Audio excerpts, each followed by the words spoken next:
এই আমরা যে খিচুড়ি রাঁধছি সেই কি উদ্দেশ্যে রাঁধছি সেসব উদ্দেশ্য একটু বল মানুষজন একটু। ছটা গোল দিয়েছি তাই তোমাদের খাওয়াচ্ছ। হ্যাঁ এইটা কিন্তু ভালো যে আমরা গোল খাইছি তোরা গোল দিয়েছিস, তারপরেও কিন্তু আমরা মিলেমিশে এই যে একটা খাবারের আয়োজন করেছি। এটা কিন্তু হ্যাঁ। এখানে আমরা চশমাওয়ালা ভাই আকাশ ভাই, ফেসবুক এই ফেসবুকই ভাই লিমন ভাই পোস্ট করে ফেসবুকই সকালে আমি ঘুমতে উঠে পা দেখি ওর পোস্ট। এই কি ওর নাম আকাশ। আর আমার বন্ধু দর্শক দেখেন হুজুর মানুষ, সে একটা বিবাহ করিবে, তাহার যদি পছন্দ হয় অবশ্যই অবশ্যই যোগাযোগ করবেন। ও আর তোর ইন্টারভিউটা দে না ওই তানভীর মামিটি ঠান্ডা। এই যে দাসু তুমি কিছু একটা বলো। সালাম দেবো তোমার একটা রে, তুই মাদ্রাসা পড়িস, তুই সালাম দিস না কেন?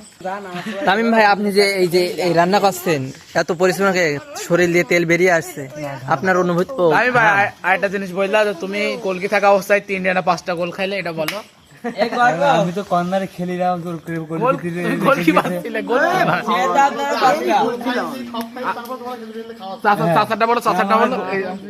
আমরা গোল খাই যাই করেছি, তাও তো আমি খেয়েছি খাওয়াছি, তাও আবার নিজে হাতে রান্না করছি। হ্যাঁ নিজের হাতে অনুভূতি শুনছিলেন না? অনুভূতি হ্যাঁ ভাই কঠিন অনুভূতি। হারিছি তো একটু কষ্ট লাগছে মনে, তাও এই একসাথে রান্না বান্না করছে, অনুভূতি ভালোই লাগছে সবাই মিলে। দর্শক দেখেন বিরিয়ানি বলো, আপনার জন্য কেউ ভুল করে খিচুড়ি ভেবেন না। না আর ওই যে লাল লাল দেখছেন ওগুলো হচ্ছে ওই যে বিরিয়ানি মশলা নাকি? হ্যাঁ বিরিয়ানি গরম মশলা। দেখেন বাবা রে। এই আপন ভাই বলেন অনুভূতি একটু জানান। না মানছিলাম ভুল আসছে নেই। আপন ভাই আপনি তো গোল তো একটাও করতে পারেননি। না দিলে একটা না করলে আমি জিতে খিচুড়ি খাবো, আপনাদের ভালো লাগবে এই খিচুড়িটা খাতে।